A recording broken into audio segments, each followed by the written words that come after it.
Though days earlier he had been the undisputed master of Rome, on March 15, 44 BC, the body of 55-year-old Julius Caesar, bearing 23 distinct stab wounds, lay motionless in the Forum.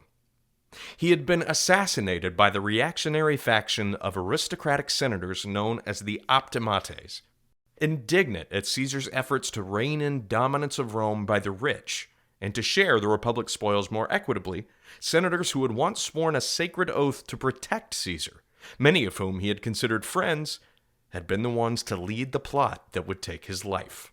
With the people's dictator fallen, the city was on a knife's edge, his loyal supporters thirsting for vengeance, but fearing the very real threat of reprisals from Brutus, Cassius, and their optimate allies, who seemingly now controlled the city. Everyone gathered in the Forum for Caesar's funeral knew that bloodshed was a very real possibility. Into this tense situation stepped Mark Antony, consul of Rome and Caesar's right-hand man. Though he had struck an armistice with the assassins which granted them immunity, Antony wanted to avenge Caesar's death, and he would employ the Roman people and their steadfast support for Caesar to achieve his coup. According to the Greek historian Appian, he read the mood of the Forum and delivered a rousing speech that praised Caesar's legacy and contrasted his popularity with the hatred the populace felt for the senators, a speech whose exact contents have been lost to time, but which was nonetheless immortalized by Shakespeare some 1,500 years later in his rendition, which begins with the famous words, "Friends, Romans, countrymen, lend me your ears." The crowd, inflamed by Antony's words and the news that Caesar had granted each Roman citizen a substantial sum from his own personal fortune, began an impromptu cremation in the middle of the Forum. As Caesar's body lay burning on the pyre, emotions hit a fever pitch, and the mourners began breaking apart benches, tables, and anything else that they could find to feed to the flames. As the fire began burning out of control, the poor of Rome even began throwing their meager valuables into the blaze to show their love for Caesar. Caesar's fall from the dizzying heights of absolute power had been so sudden, and indeed so irreversible, that the Roman people were moved to express their profound anguish more strongly than Brutus and the conspirators could have ever expected.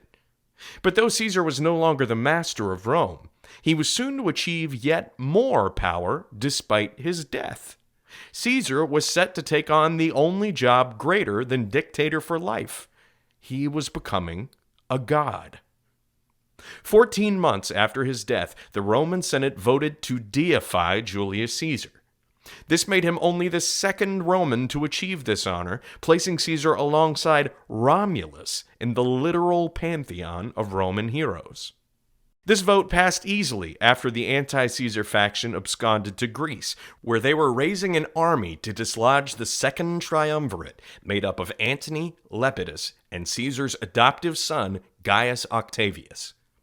With Caesar now declared a deity, it was only natural that he'd be given a temple befitting a god.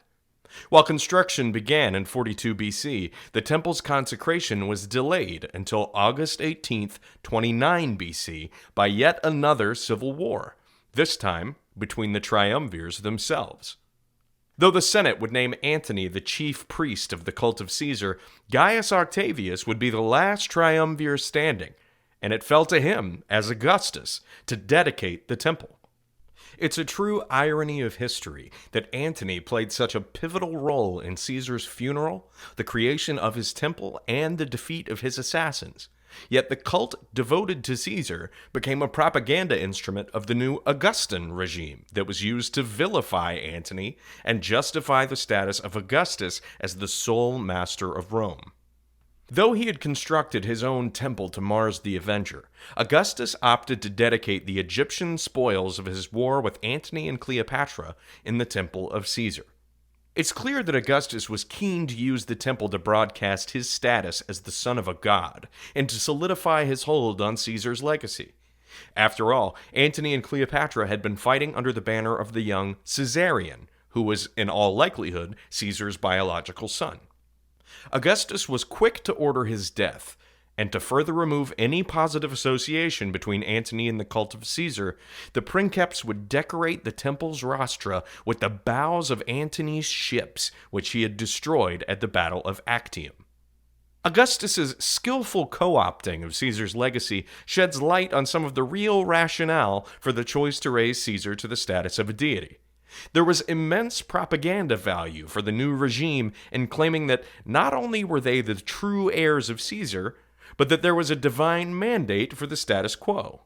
Caesar himself had often claimed to be a descendant of the goddess Venus, but this injection of divinity into the bloodline was said to have occurred sometime during the Trojan War era, effectively the dawn of history for the Romans.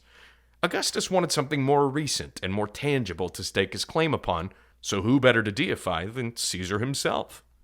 While the decision to make Caesar a god was unprecedented, the last decades of the Roman Republic had shown that precedent counted for very little and could no longer be relied upon to slow the designs of ambitious men. Augustus's claim to divine descent through Caesar was made possible by the Eastern mystery cults that were steadily gaining prominence in Rome. The boundary between human and divine was much more malleable in the East, paving the way for Caesar to become a god. While some degree of veneration had long existed in Rome for ancestors, devotion and sacrifices on their behalf were typically limited to individual households, and the only human to receive universal reverence was Romulus, who was worshipped as the god Quirinus. While the modern mind draws firm distinctions between humanity and divinity, even among the irreligious, ancient polytheism was open to seeing a spark of the divine in a wide range of settings, possibly even among humans, provided that their success demonstrated the god's clear favor.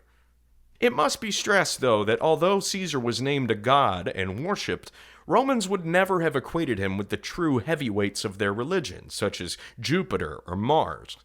These were supreme and utterly beyond a new deity like Caesar. Though Caesar was not viewed as being on par with these figures, his divinization was a formal acknowledgement by the state that he was worthy of worship and sacrifice. A potentially useful analogy is, perhaps, the Catholic veneration of saints.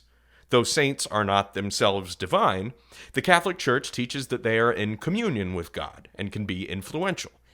Caesar was formally declared divine, but his new role in the heavens relative to Jupiter would have been loosely comparable. Obviously, there are many differences in the details, but the parallel is useful for understanding the Roman hierarchy of godhood. The case for Caesar's divinity was also bolstered by the sighting of a miraculous comet that appeared in the skies of Rome shortly after his assassination and remained visible for 7 days. The people's suspicion that this was indeed the soul of the beloved Julius Caesar rising to the heavens was confirmed by the appearance of the comet during the ritual games associated with the temple of Venus Genetrix, a temple built by Caesar to honor the goddess that the Julii family had claimed descent from. Augustus knew well the value of bread in circuses, and the consecration of Caesar's temple lasted many days, during which there were reenactments of the siege of Troy, gladiatorial games, and banquets. While feasting and games were nothing new in Rome, these games are noteworthy because they marked the first time that a hippopotamus and a rhinoceros were displayed in the city.